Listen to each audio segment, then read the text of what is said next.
Kangaroo beauty. It wasn't a masterpiece, but the Eagles get the job done. The 15-point win placing West Coast third for now. It's over to you, Tigers and Cats, as the home and away season comes to a dramatic conclusion. Welcome to the final home and away episode of Eagle Review, proudly sponsored by who else? Kennards Hire. Count on Kennards to make trade easy. Go in store or do it online. It's that simple. Kennards.com.au. Check them out. Now, as we're recording this episode, the entire travelling party will be on a plane ride home from Queensland. Now, despite the fact the victory may have no implications of where West Coast finish on the ladder in the home and away season, it still is pleasing to return from hub number 2 on such a winning feeling. Tyson Beattie, welcome. I'm sure you've got some pathetic analogy to kick off the show. Well, Stephen, you're a card player. Oh, yeah. And if this was a game of poker and Geelong and Richmond are sitting on the other side of the table, yeah. Now they've got the better hand, but there's still a chance, so we've gone all chips in. Yeah, we've put the pressure on. Let's hope the River card in terms of Adelaide or Sydney deliver for us on this occasion. Well, hopefully, maybe on Sunday. Now, as you mentioned, the team returning home, they'll be ecstatic to return after a second stint in the Queensland hub. And there's been a lot of commentary about the Eagles' form this season throughout 2020. But if you look at the facts, we're unbeaten at home, 7 games. We're 5-5 in the Queensland hub. And remarkably, we finished the season, the home and away season, 11 out of 13 victories. Now, that's remarkable. That hasn't happened since 2011. Can you believe that? No, I can't. With 2 grand finals in the midst, didn't finish as strong in those, clearly. Yeah, the best finish since that time 9 years ago. But if you look at last night, I mean, we had a really shaky beginning to the game, didn't we? A goalless first quarter, scoreless first quarter, in fact. And North Melbourne had 4 more inside 50s, and they were really rebounding off halfback quite well. But if you look at North Melbourne, they were a team under siege coming into this game. They've had a pretty tough season, and they were always going to have a massive crack at us. Credit to them. They came out of the blocks, bursted out, in fact, and controlled play in the early stanza. They had more uncontested footy and marks, even had 4 intercept marks in West Coast forward 50. Now, they're all trademarks of Eagle brand footy, and North were living it. Adam Simpson certainly readjusted coming into the second quarter. Not only different tactics, saying, well, the Jews actually playing a bigger role. It's a bit slipperier than we thought. We won't try and overpossess. But more the mentality of this group. They got them a little bit hungrier for the contest, and that was what was needed to match North Melbourne in that department. Well, a bit of individual brilliance also certainly helps, and it started with Jack Darling. This goal here was the first one we got, the first major on the board. No goal review denial on this occasion. That's a bit rare, yeah. There's a bit of a difference there. Now, from that point on, it turned into the Flying Ryan show. Not many players can go from statless in the first term to possibly best on ground. Remarkable, isn't at the end of the game. Yeah, and he was electric. He was so much fun to watch. Whenever he had it, it seemed like he had an eternity to get rid of it, and others did not. In a high-pressured game. Oh, he was brilliant. He set up this Ainsworth goal with some brilliant bit of poise and nifty pace from the boundary. Then he boots one himself. Now, how good is this? He gathers, looks inside for receivers, takes a sneak at the goals and says, I got this. Brilliant. Absolutely brilliant. And once again, Stephen, Simo flying the flag for Flying Ryan All-Australian selection. Someone's got to, and he's got a fair point. He said particularly over the last month he's been most electric. Now we go into the third quarter. It was 1 goal apiece. Wasn't the most electrifying viewing of all time from the armchair critics.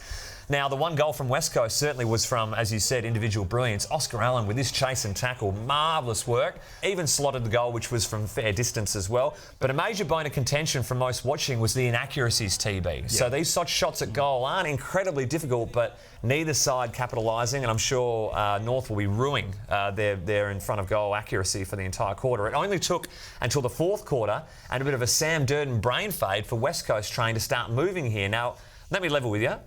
Everyone wants to hit Will Schofield at some point in their career, and Sam Durden really experienced this to the top level, and he couldn't control himself like others have to. You say that with such passion. Oh, you just know. If you've met Scully, you just know. Now, he sucked him in with the 50 here, almost got a 100-metre penalty out of it. Flopped hard, but I commend his effort because in the end, it caught North Melbourne's defence napping, and Oscar Allen in a better position to earn this free kick. One of his 2 goals in the final term. Now, you mentioned Oscar. I mean, he probably helped the fact that he played deeper forward throughout the game and no time in the ruck, actually, with Williams helping Nick Nat this time around. Liam Ryan also playing a hand in the final 2 goals. Of course he did. Yeah, surprise, surprise. But probably the big negative, another injury casualty. JK leaving the game at the conclusion of the first half, an inward rolled ankle. Always worse than the outs, if you know, TB. Yeah, and we jinxed him this week, didn't we? Well, one of your colleagues, your mate, yeah, who mentioned that JK was actually going for his 3rd game in a row of 7 goals plus against North Melbourne. Big jink time, that one. So it probably helped that we saw him moving around a lot post-game. He looked in buoyed spirits, so let's hope the coaching staff and medical team aired on the side of caution on this occasion, and he's got 2 weeks to recover because there's a host of players to be welcomed back, TB. Yeah, absolutely. Yeah. And also Jamie Cripps as well, who welcomed his first baby this week. Reef is the name. Yeah, the surfing love surely shining through on Cripper there. So congratulations to them both. And you've got your Hutchings, Shuey, Redden coming back from he was written off, surgery hand written off, a chance to come back, but McGovern, Jetta, they're going to be touch and go. A lot of external media reports about how bad Elliot Yeo's OP is, nothing internally from the club, but they're saying, are they going to shut him down for the remainder of the year? We're going to have to watch that St John of God health report very closely during the week. Yeah, what it has done, all of these injuries, has opened the door for a lot of debutants this year. 8 debutants. Not including Tim Kelly. Yeah, who would have been our 9th. Now, that's remarkable because that's the most since 2018 and 2010. 2 years with very different fortunes, obviously. A spoon and a flag. Yeah, exactly. I think both draft classes from 2018 and 2019 have now completely played, which is remarkable. That's remarkable in modern footy. But just on the debutant on this occasion, Luke Foley, pick 31 in 2018 out of Subiaco Football Club, and a Sorrento Duncraig Jr., of course, a great junior footy club. The new factory. Yeah, absolutely. Where Matt Prittis and Jack Darling came out of. And Adrian Hickmott was his mentor there. Coached him when his 2 sons were there as well. Gee, you forgot about Daniel Rich too. Get those blue and yellow goggles off for a minute. There's some other AFL stars coming out of Sorrento Duncraig. What show are we on? Yeah, that's a fair point.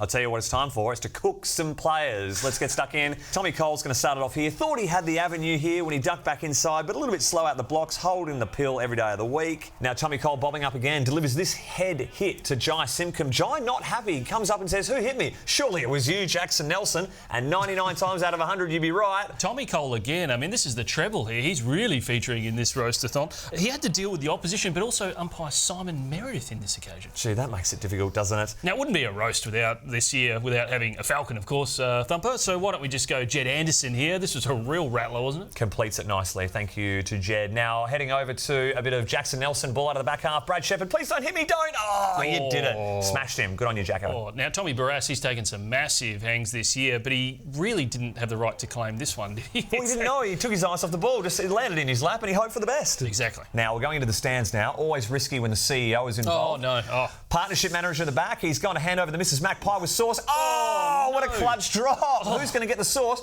In comes Timmy Jep. Jep, former Footscray and Richmond star. Now, never been good below his knees back in the day, but makes exception here. He's tidied that part up of his game nicely. And didn't the partnership manager, feel terrible about it? He's gone, sorry about that. He's, have all of me chips.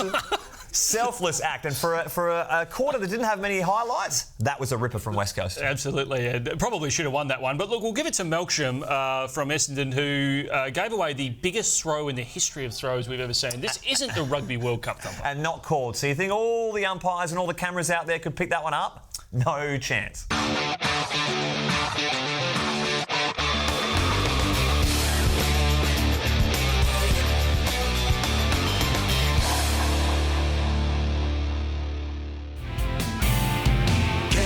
Make your job easy.